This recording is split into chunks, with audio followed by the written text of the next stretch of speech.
Assalamualaikum warahmatullahi wabarakatuh. Alhamdulillahirabbil alamin. Wassalatu wassalamu ala asyrafil anbiya'i wal mursalin Sayyidina Muhammadin wa ala alihi wa ashabihi ajma'in. Muslimin muslimat yang dimuliakan oleh Allah Subhanahu wa taala. Pada kesempatan yang berbahagia ini kita melanjutkan sirah perjalanan dakwah Rasulullah sallallahu alaihi wasallam. Sekarang Rasulullah SAW sudah sampai pada titik tolak dakwah beliau di kota Mekkah. Sebagaimana kita ketahui dalam sirah beliau, sejak awal dakwah beliau itu orang-orang Mekkah sudah mengetahui aktivitas beliau. Orang-orang Makkah sudah mengetahui bahwasanya Nabi Muhammad SAW ini membawa agama yang baru. Dan mereka juga mengetahui bahwasanya sudah banyak orang-orang Mekkah yang mengikuti agama baru tersebut. Dan mereka pun tahu bahwasanya Muhammad SAW itu kemudian telah mengorganisir para sahabatnya yang mengikuti agama Muhammad SAW tersebut. Namun di sisi lain, mereka tidak tahu siapa-siapa yang telah masuk Islam dan di mana mereka berkumpul. Itu menjadi misteri bagi penduduk kota Mekkah. Sampai kemudian dua singa Quraisy itu masuk Islam, yakni Hamzah bin Abdul Muttalib. Kemudian selang 3 hari masuk Islam juga Umar bin Khattab radhiyallahu anhu.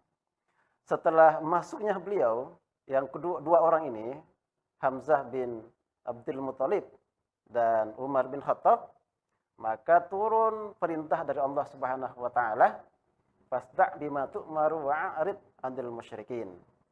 Sampaikan secara terang-terangan apa yang diperintahkan kepada kamu dan berpalinglah dari orang-orang musyrik. Nah, setelah turunnya ayat ini dan setelah masuk Islamnya kedua tokoh Quraisy, maka dukungan terhadap dakwah Rasulullah SAW semakin menguat. Nah, kemudian Rasulullah SAW mulai memperkenalkan kelompok beliau, kelompok dakwah. Di mana sebelumnya orang-orang Quraisy itu masih bertanya-tanya siapa-siapa yang masuk Islam dan di mana mereka berkumpul. Nah, cara atau teknik yang dipergunakan oleh Rasulullah SAW untuk memperkenalkan dakwahnya sekaligus memperkenalkan kelompok beliau itu dengan cara beliau membuat dua barisan. Yang satu dipimpin oleh Hamzah, yang kedua dipimpin oleh Umar bin Khattab. Mereka berbaris dengan sangat rapi menuju Ka'bah, tawaf di sekeliling Ka'bah. Nah, dengan keluarnya beliau, masyarakat Quraisy kaget. Di mana orang-orang Quraisy itu belum pernah melihat teknik berbaris yang seperti itu sebelumnya.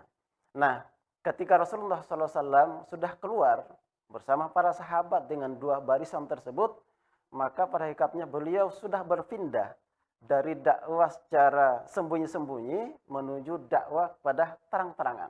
Jadi sebelumnya masih sembunyi-sembunyi, target dakwah itu hanya orang-orang tertentu saja. Tapi setelah pindah kepada tahapan terang-terangan, maka dakwah Islam itu disampaikan secara terang-terangan kepada siapapun. Apakah itu berkulit merah atau berkulit putih, tidak pandang bulu lagi.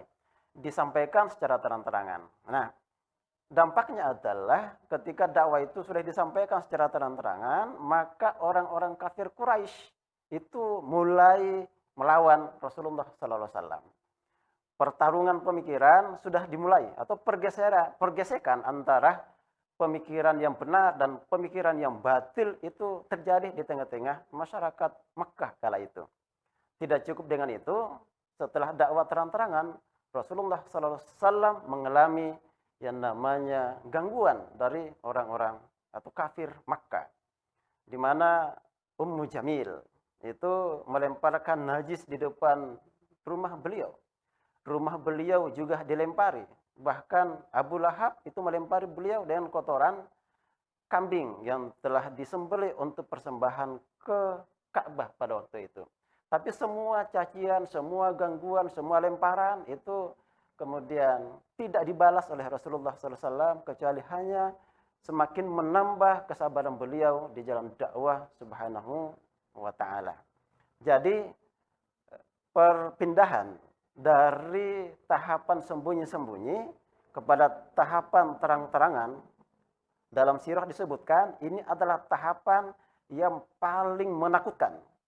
Atau dalam sirah disebutkan bahwa inilah tahapan yang paling menakutkan bagi Rasulullah SAW dan para sahabat beliau. Semua gangguan dengan segala macam cara itu dilakukan oleh kafir Quraisy agar Rasulullah atau yang mengikuti beliau itu meninggalkan Islam. Kita tahu pada tahapan itu para sahabat yang namanya Bilal disiksa oleh tuannya sendiri. Bahkan pada tahapan itulah seorang perempuan atau keluarga Yasir Sumayyah itu menjadi syahid pertama di jalan Islam. Sebagai kesimpulan, titik tolak dakwah Rasulullah SAW dari tahapan sembunyi-sembunyi atau rahasia kepada tahapan terang-terangan itu adalah tahapan di mana pertarungan pemikiran antara hak dan batil dimulai. Kemudian yang kedua, tahapan inilah yang merupakan tahapan yang sangat menakutkan bagi Rasulullah SAW dan para sahabat beliau. Namun beliau dan para sahabat tetap tegar dan sabar di jalan dakwah Allah Subhanahu wa Ta'ala. Demikian yang bisa kami sampaikan. Billahi taufiq wal hidayah. Assalamualaikum warahmatullahi wabarakatuh.